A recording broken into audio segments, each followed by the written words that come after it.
이 시간 우리에게 주신 하나님 말씀 보시겠습니다. 출애굽기 20장 1절로 6절 말씀입니다. 제가 가진 성경 구약 성경 112면입니다.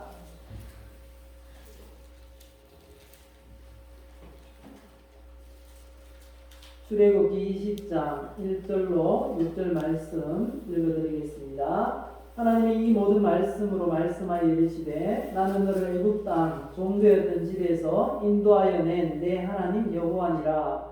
너는 나 외에는 다른 신들을 내게 두지 말라. 너를 위하여 새긴 우상을 만들지 말고 또 위로 하늘에 있는 것이나 아래로 땅에 있는 것이나 땅 아래 물속에 있는 것에 어떤 형상도 만들지 말며 그것들에게 절하지 말며 그것들을 섬기지 말라. 나 내 하나님 여호와는 질투하는 하나님인즉 나를 미워하는 자의 죄를 갚되 아버지로부터 아들에게로 3, 4대까지 이르게 하거니와 나를 사랑하고 내 계명을 지키는 자에게는 천대까지 은혜를 베푸시느니라. 아멘.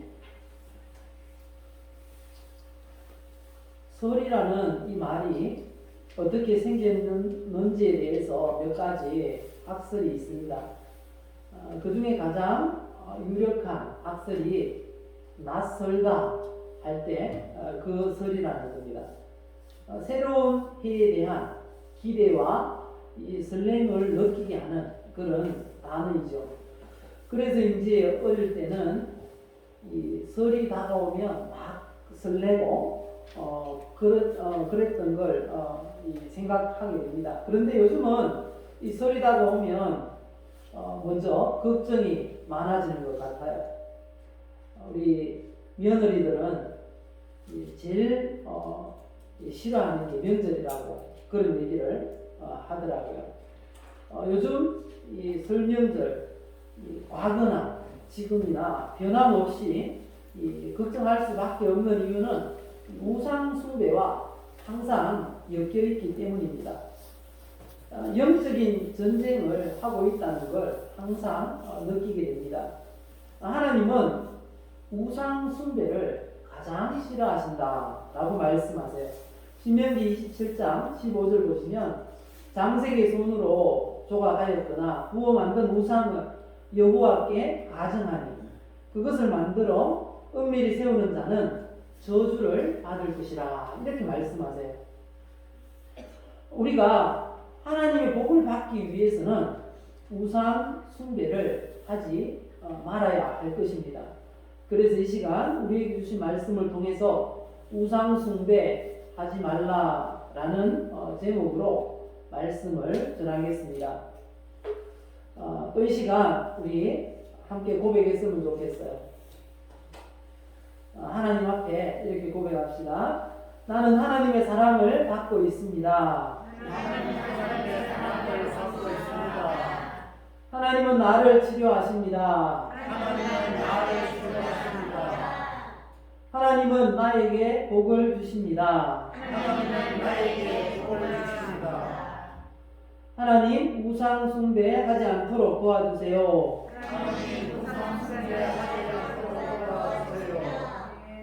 우리의 고백대로 그대로 되시기를 예수님의 이름으로 축복합니다. 성경은 성도가 이렇게 신앙생활 하라 말씀하세요. 그 대표적인 말씀이 십계명인데 그 중에 1, 2계명을 보시면 성도에게 엄격하게 이건 절대로 하지 마라 라고 금하시는 게 있어요. 1계명, 2계명을 한번 보실까요? 1계명 보시면 너는 나 외에는 다른 신들을 내게 두지 말라. 그리고 2계명은요 너를 위하여 새긴 우상을 만들지 말고 또 위로 하늘에 있는 것이나 아래로 땅에 있는 것이나 땅 아래 물속에 있는 것에 어떤 형상도 만들지 말며 그것들에게 절하지 말며 그것들을 섬기지 말라라고 하세요. 이 두 구절은 우상 숭배를 금지하는 그런 조항의 말씀인데 우상이 무엇일까요? 우상은 이거야. 딱 정의를 한 하면 여러 가지 정의들이 있는데 그 중에 아주 이 마음에 와닿는 정의가 있어요. 팀 켈러 목사님이 쓴 책에 보면 우상을 이렇게 정의하고 있어요. 우리 한번 읽어보실까요? 우상이란 우리의 삶에 아주 중심적이고 본질적이어서 만약 그것을 잃게 되었을 때 우리의 삶 자체의 의미가 사라지는 것이다. 어떤 게 갑자기 사라졌을 때 삶의 의미가 없어지는 것 같은 그것이 바로 우상이라는 거죠. 하나님 때문에 삶의 의미까지 사라지지는 않아야 되는데 만약에 그게 없어졌는데 삶의 의미가 없어지는 그게 바로 우상이라는 거죠. 이 정의를 바탕에 두고 우리가 생각해 보면 얼마나 많은 그런 우상들을 섬기고 있는지 깨닫게 되더라고요. 우상의 종류 크게 두 가지를 발견할 수가 있었는데요.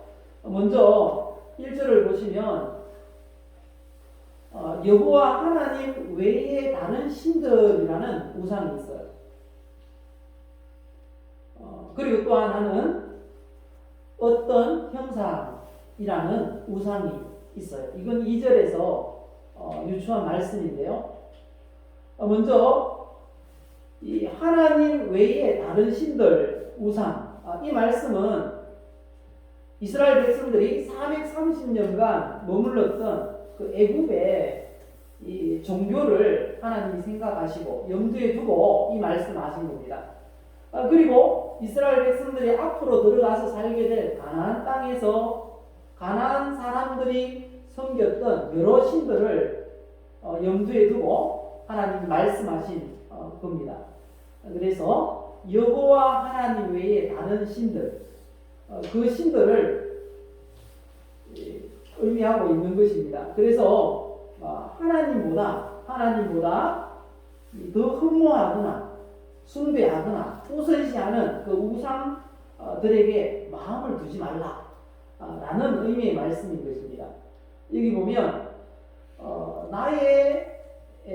나 외에는 이렇게 말씀하세요. 하나님 나 외에는 다른 신들을 두지 말라. 나 외에는 원문에 보니까 이 말씀은 나의 면전에서 그리고 나를 제외하고서 그리고 나보다 우선하여 라는 의미더라고요.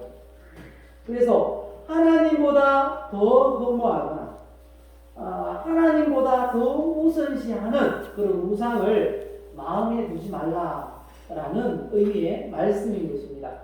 그리고 2절에 보면 이 계명 중에서는 어떤 형상을 만들지 말고 그것들에게 절하지 말고 섬기지 말라 이렇게 말씀하세요. 그 어떤 형상이 무엇인가 그리고 1절에 나 외에 다른 신들 그리고 2절에서 말씀하시는 어떤 형상 이 두 말씀을 이렇게 나모아 가지고 우리가 섬기기 쉬운 그런 우상들이 뭐가 있는가 살펴보니까 약 5가지 정도의 우상이 있더라고요. 먼저 이 가족들에게 너무 사랑 아주 집착하는 그런 경우는 정말 가족 중에 하나를 이렇게 먼저 천국에 보내게 되면 그냥 같이 죽고 싶고 그렇게 절망하는 경우가 있습니다. 큰 슬픔에 빠지지 않을 수는 없지만 그것 때문에 삶을 놓아버린다면 그게 우상이 될 수가 있다라는 것입니다. 그래서 예수님은 이렇게 말씀하셨죠. 마태복음 10장 37절 보면 아버지나 어머니를 나보다 더 사랑하는 자는 내게 합당하지 아니하고 아들이나 딸을 나보다 더 사랑하는 자도 내게 합당하지 아니하며 라고 하셨어요. 그리고 이 세계적인 그런 우상이죠. 돈이라는 우상이 있습니다. 이 돈이 얼마나 중요한 그런 시대가 되었는지 모릅니다. 이 자살하는 그런 사람들 중에 약 90% 이상이 바로 돈 때문에 자살하는 경우가 많다는 거죠. 그리고 세계 곳곳에 일어나는 문제의 90% 이상이 돈과 연관이 되어 있음을 우리가 부인할 수 없을 것입니다. 그래서 주님은 이렇게 말씀하세요. 한 사람이 두 주인을 섬기지 못할 것이니 혹 이를 미워하고 저를 사랑하거나 혹 이를 중히 여기고 저를 경히 여김이라. 너희가 하나님과 재물을 겸하여 섬기지 못하느니라. 이 돈이라는 게 얼마나 이 하나님 자리에 있든지 하나님과 재물을 똑같은 위치에서 주님이 말씀하고 계세요. 여기서 재물이라는 말을 이 원어에 보면 만몬이라는 신으로 신격화해서 말씀하고 계세요. 하나님과 견줄 수 있는 그 우상이 충분히 낼 수 있는 그것이 바로 돈임을 우리에게 알려주십니다. 그리고 디모데전서 6장 6절 이하에도 분명히 말씀합니다. 그러나 자족하는 마음이 있으면 경건은 큰 이익이 되느니라. 우리가 어떻게 하면 이 돈이라는 이것을 우상이 되지 않도록 할 수 있는가에 대해서 이렇게 말씀하세요. 디모데전서 6장 7절 이하에 우리가 세상에 아무것도 가지고 온 것이 없음에 또한 아무것도 가지고 가지 못하리니 우리가 먹을 것과 입을 것이 있은즉 족한 줄로 알 것이니라. 부활이 하는 자들은 시험과 올무와 여러 가지 어리석고 해로운 욕심에 떨어지나니 곧 사람으로 파멸과 멸망에 빠지게 하는 것이라. 돈을 사랑함이 일만하게 뿌리가 되나니 이것을 탐내는 자들은 미혹을 받아 믿음에서 떠나 많은 근심으로써 자기를 찔러도다. 우리가 돈 우상에 빠지지 않도록 늘 기도하고 또 우리가 돈이 주어질 때가 있고 또 돈을 벌 수 없을 때가 있잖아요. 그래서 규모 있게 쓸 수 있도록 항상 또 저축하는 습관이 필요할 것입니다. 그래야지 돈이 우상이 되지 않을 수 있다라는 것입니다. 그리고 세 번째 우상은 바로 권력이나 명예가 아닐까라고 생각해 봅니다. 이사야 42장 8절에 보면 나는 여호와니 이는 내 이름이라. 나는 내 영광을 다른 자에게 내 찬송을 우상에게 주지 아니하리라. 하나님보다 권력이나 명예를 더 사모하거나 흠모해서는 안 된다는 것입니다. 그 명예 때문에 권력 때문에 하나님을 부인하든지 그렇게 해서는 안 된다는 것을 말씀하고 있습니다. 만약에 하나님께 돌아갈 영광을 가로채게 되면 큰 저주를 받게 된다는 걸 또 성경을 통해서 말씀해 주십니다. 사도행전 12장 23절에 헤롯이 영광을 하나님께 돌리지 아니하므로 주의 사자가 곧 친히 벌레에게 먹혀 죽으니라 라고 말씀하세요.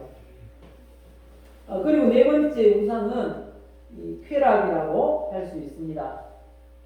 말세의 특징 중에 하나가 이 쾌락을 사랑하는 것이다 말씀하세요. 디모데후서 3장 4절에 쾌락을 사랑하기를 하나님 사랑하는 것보다 더하며. 요즘 이 시대를 포스트 모더니즘 시대라고 합니다. 포스트 모더니즘 시대의 특징이 뭔가 하면 진리가 없다는 겁니다. 진리. 기존의 모든 진리라고 여겨왔던 걸 다 부인하는 시대가 바로 이 시대라는 것입니다. 과거 같으면 어른들은 당연히 공손하게 대해야 된다고 그렇게 알고 있죠. 그런데 요즘 젊은이들은 그렇지 않아요. 나이가 많은 것 때문에 왜 존경해야 되냐. 그래서 종종 폭행 사건도 일어나고 어린아이들이 어른들을 구타하는 그런 일들이 허다하게 있음을 볼 수가 있습니다. 그리고 진리가 없어요.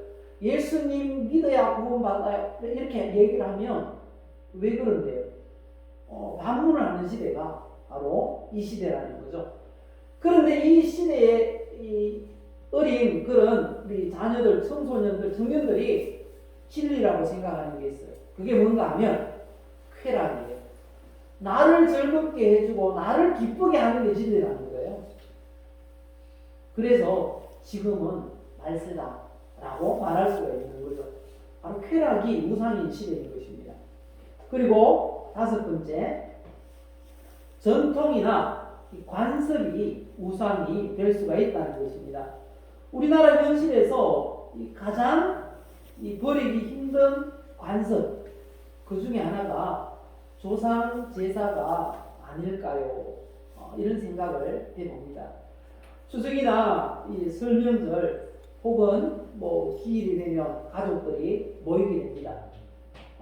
혹 믿지 않는 가정에서 예수 믿게 되고 나서도 이 상을 차리고 예배를 드려야 되는 부모님의 마음이 그래야지 풀리는 그런 그게 관습에 매여 있기 때문에 그렇다는 거죠. 그 관습 자체가 우상이 될 수가 있다는 것입니다. 설, 추석 하면은 가장 먼저 떠오르는 게 뉴스나 이런 데 봐도 차례라는 그런 말이 가장 많이 떠오르죠. 그게 바로 조상 제사라는 것입니다.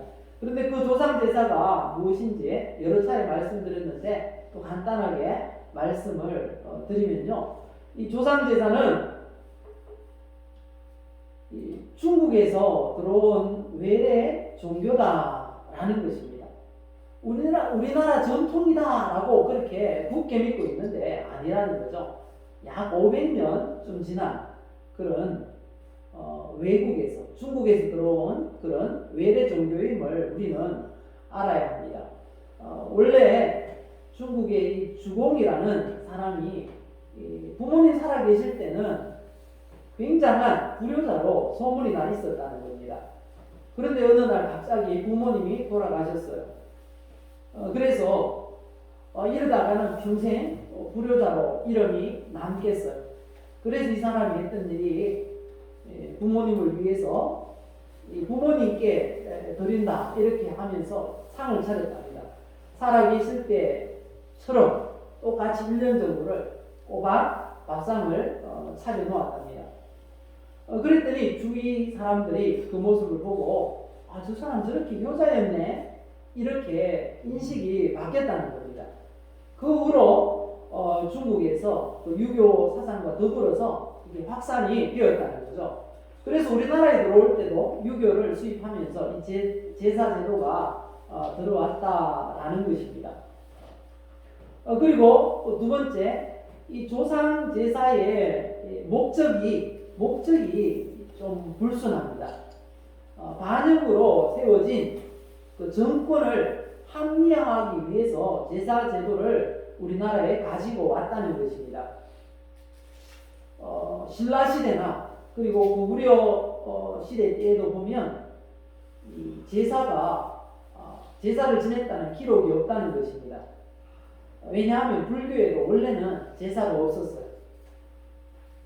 태국에 이 불교의 나라라고 하는 태국에도 그런 조상 제사는 없다는 것입니다. 조선시대에 유교가 전해지면서 같이 이렇게 제사 제도가 우리나라에 들어오게 되었다라고 합니다. 한국의 이 조상 제사가 시작된 유래를 보면 태조 이성계가 이 고려 왕조를 이렇게 배신을 했죠. 혁명을 통해서 정권을 잡게 됩니다.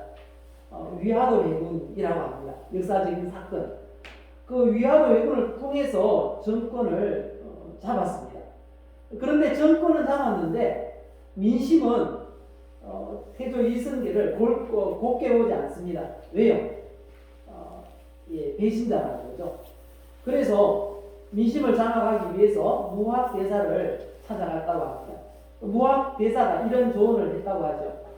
민심은 무력으로 안 되니 우리 민족이 중요하게 여기는 효도의식을 통해 민심을 돌릴 수 있을 것이요. 이렇게 조언을 했다고 합니다.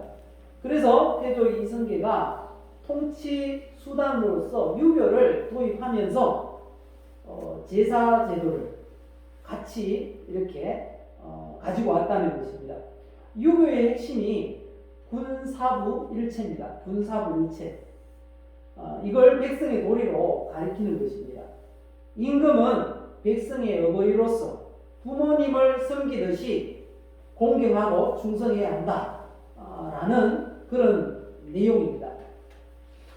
이 이씨 왕조의 이런 통치 철학을 제사 제도에 담아서 백성들에게 가르쳤던 것이죠. 제사상 차리는 방법을 보면 분명하게 알 수 있습니다. 제사상을 차릴 때 이렇게 차려요.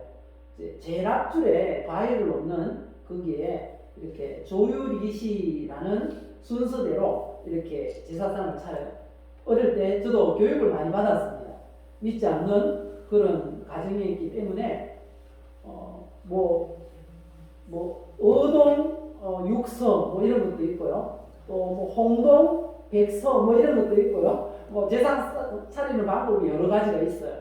어느 쪽에 놓는 거 이런 순서를 이렇게 정하는데 여기 보면 이제 여기 조유이시 할 때 이게 다 이제 대추조, 밤율, 배이, 감시 이런 한자입니다. 그래서 저게 의미하는 게 있어요. 가르칠 때 이렇게 저도 배웠어요. 대추는 시가 하나라는 거예요. 그래서 임금, 왕을 뜻한다는 거죠. 임금은 한 분이다. 이걸 교육을 시키는 겁니다. 그리고 밤은 세 쪽이에요. 세 쪽은 삼정성을 의미하는 거예요. 배는 이 시가 8개입니다. 그래서 팔도 감찰사. 그리고 감은 시가 6개예요. 육조 판서를 의미한다는 거죠. 이게 바로 조선의 정치 제도 틀이었어요. 이걸 주입을 시키는 거예요. 이게 영원히 이어지도록 하기 위해서 그렇게 했다는 것입니다. 이렇게 부모님께 효도하듯이 나라 임금님께 충성해야 한다는 논리를 계속해서 머릿속에 심어준 겁니다. 그래서 모든 백성들이 제사를 지내게 되었어요. 그리고 제사를 지내지 않으면 상놈이라는 거예요. 상놈. 천하에 몹쓸 사람이라는 거예요. 그래서 누구든지 양반이 되기를 원하잖아요. 그죠?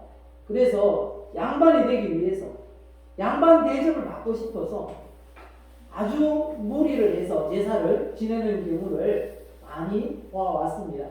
그래서 박정희 대통령 이전까지는 어떻게 했습니까? 너무 많이 차리는 거예요. 가난한데도 불구하고 제사상은 막 상이 부러지도록 차리는 거죠. 그래서 허례의식을 없애자 하고 운동까지 했었던 그런 기억을 우리가 더듬어 볼 수 있습니다. 이처럼 이 조상 제사라는 건 목적도 선하지 못하고 우리의 순수한 우리 전통도 아니다라는 사실을 우리가 알 수 있는 것입니다.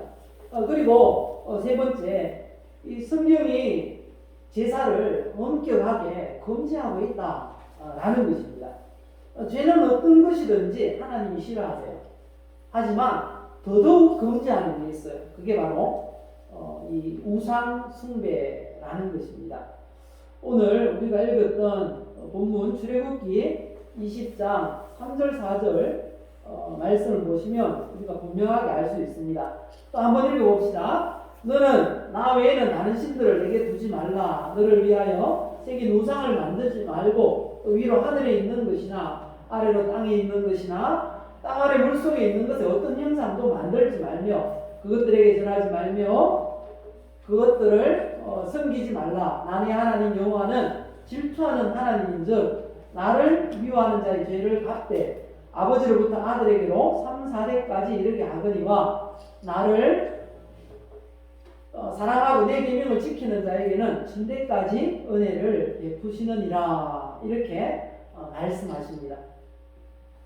하나님은 그 죄를 우상 숭배에 대한 죄를 갚으시겠다고 아버지로부터 3, 4대까지 갚으시겠다고 그렇게 말씀하세요. 우리가 이 우상 숭배에 빠지지 않도록 해야 할 것입니다. 성경이 왜 이렇게 조상 제사를 금하시는 것일까요? 그 이유는 이 조상 제사가 조상에게 그렇게 이 제사를 드리고 조상이 그 제사를 받는 게 아니기 때문이라는 거예요. 고린도전서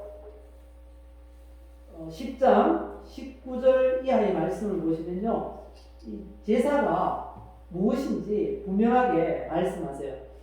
그러면 내가 무엇을 말하느냐? 우상의 제물은 무엇이며 우상은 무엇이냐?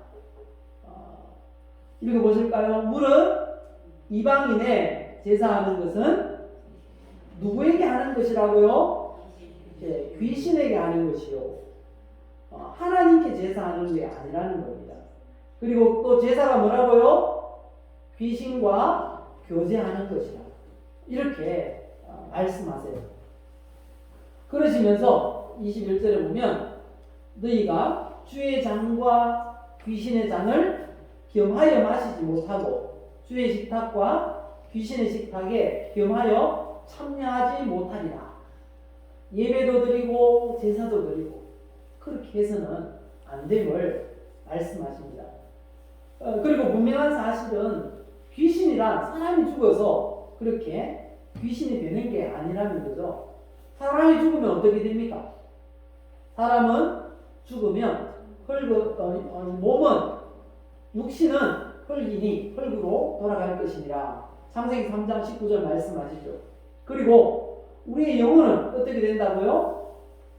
곧장 예수 믿는 사람들은 천사들에게 받들려서 천국으로 곧장 올라갑니다. 그리고 믿지 않는 사람은 천사들이 끌고 지옥에다가 던져놓는다. 그렇게 성경이 표현하고 있어요. 그래서 그럼 세상에 떠도는 귀신은 뭘까요? 그럼 귀신은 있을까요? 없을까요? 있어요. 왜냐하면 멀쩡한 사람이 귀신 들리면 무당이 되는데요. 무당이 되면 신기하게요. 작두 날이 반짝 서 있는데 아주 날카롭게 서 있는데 거기를 버선발로 걸어 다닌다니까요. 귀신이 없다고 말할 수 없잖아요. 근데 귀신이 있어요. 그럼 그 귀신은 도대체 뭘까? 요한계시록 12장 9절에 보면 분명히 말씀하세요. 이거 빠졌네. 제가 읽어드릴게요. 큰 용이 내쫓기니 옛뱀 곧 마귀라고도 하고 사탄이라고도 하며 온 천하를 꿰는 자라. 그가 땅으로 내쫓기니 그의 사자들도 그와 함께 내쫓깁니다. 여기는 이 배경 설명들이 있어요. 그건 하나님께서 천사들을 크게 이 세 그룹으로 만드셨다는 겁니다. 하나님의 심부름을 하는 천사 가브리엘 천사장과 그 졸개들, 그리고 하나님의 군대가 있다고 해요. 미가엘이라는 하나님의 군대 천사장이 있는데 그 군대 천사장과 졸개들, 그리고 이 부하 천사들이죠. 그리고 이 하나님을 찬양하는 음악을 주관하는 천사장과 그 졸개 천사들이 있다는 겁니다. 그게 바로 루시엘이라고 하는데 정확하게 성경에는 나와 있지 않아요. 근데 루시프라는 이 타락한 무의 이름은 성경에 있습니다. 루시프가 음악을 주관하는 그런 천사장이었어요. 하나님이 너무 예뻐했어요. 그래서 아름다운 옷을 입히고 늘 하나님을 찬양하도록 했습니다. 그러니까 이 천사장이 교만해졌어요. 교만해서 이사야 14장 12절에 14절 말씀 보면 그 내용이 있어요. 내가 가장 높은 구름 위에 올라 지극히 높은 자와 비기리라. 이렇게 마음을 먹었어요. 하나님께서 즉시 미가엘 천사를 보내가지고 쫓아냈습니다. 그 천사가 땅으로 내어 쫓겼어요. 그 천사장이 내어 쫓길 때 그 졸개 천사들이 같이 내어 쫓겼다는 거예요. 그때 내어 쫓긴 그 우두머리 루시퍼가 바로 마귀 사탄이라는 것입니다. 그리고 그 졸개 천사들이 귀신들이다. 라고 성경이 말씀하고 있습니다. 그래서 제사를 드릴 때 그 귀신이 온다는 거예요. 그래서 하나님이 받으셔야 할 경배를 그 귀신이 받는다는 거죠. 그래서 조상 제사는 조상에게 하는 게 아니고 귀신에게 하는 것이고 마귀 사탄을 섬기는 일이라는 것입니다. 그래서 우상 숭배는 하나님의 진노를 일으킨다는 거죠. 골로새서 3장 5절 6절에 분명히 말씀합니다. 그러므로 땅에 있는 지체를 죽이라. 곧 음란과 부정과 사욕과 악한 정욕과 탐심이니 탐심은 우상 숭배니라. 이것들로 말미암아 하나님의 진노가 임하느니라. 우상에는 말씀드렸다시피 눈에 안 보이는 이 마음 속으로 하나님보다 더 높아지는 그런 탐심이 있어요. 그리고 눈에 보이는 그런 형상, 우상이 있다 그랬죠. 그 모든 우상 숭배로 말미암아 하나님의 진노가 임한다. 분명하게 말씀하세요. 그 하나님의 진노가 도대체 어떤 것입니까? 너무 중요한 것입니다. 너무 중요한 거예요. 그래서 절대로 우상 숭배하면 안 된다는 겁니다. 얼마나 중요합니까? 이렇게 말씀하세요. 우상 숭배자는 천국에 들어갈 수 없다는 겁니다. 여러 죄 목록을 이렇게 쭉 나열하면서 마지막에 천국을 유혹으로 받을 수 없다 말씀하시는데, 그 가운데 우상 숭배, 주술, 주술이 뭡니까? 점치는 거, 이런 거. 무당 중에서 개종한 사람들 얘기를 들어보면 성인들 중에 한 30%는 예수 믿는 사람들이에요. 그거 왜 합니까? 가면 안 됩니다. 이 우상 숭배, 지옥 갈 죄에 해당하는 줄 알고 그런데 가시지 않아야 되겠습니다. 마지막에 뭐라고 합니까? 이런 일을 하는 자들은 어떻게 된다고요? 하나님의 나라를 유업으로 받지 못할 것이요. 열심히 예수 믿고 마지막에 지옥 간다면 아주 허무할 것입니다. 끝까지 예수님만 믿으시기를 예수님의 이름으로 축복합니다. 그러면 마지막으로 이런 우상 숭배하지 않으려면 어떻게 해야 되는지 말씀 한 구절 읽고 마치도록 하겠습니다. 자, 마태복음 7장 24절부터 우리 주일 학생들 또 오랜만에 크게 한번 읽어봅시다.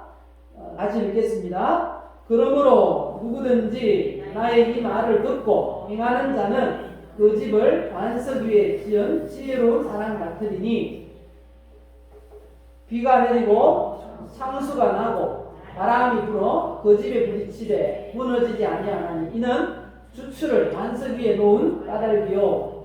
나의 이 말을 듣고 행하지 아니하는 자는 그 집을 모래 위에 지은 어리석은 사람 같으리니 비가 내리고 창수가 나고 바람이 불어 그 집에 부딪힘에 무너져 그 무너짐이 심하니라. 말씀을 들었으면 행동으로 옮기시기 바랍니다. 제사 안 지내지 마라. 우상 숭배하지 마라. 주님 말씀하시면 아멘 하고 그대로 하면 됩니다. 그대로 하면. 그러면 난리 날 텐데 이렇게 생각하지 마십시오. 하나님이 해결하시는 줄 믿습니다. 우리 하나님께서 우리 가정들을 복되게 하셔서 우리가 우상 숭배하지 않음으로 말미암아 조금씩 바뀌어서 우리 모든 가족들이 다 우상 숭배가 끊어지고 하나님의 복을 받게 되는 모든 가족 식구들 다 되시기를 예수님의 이름으로 축복합니다.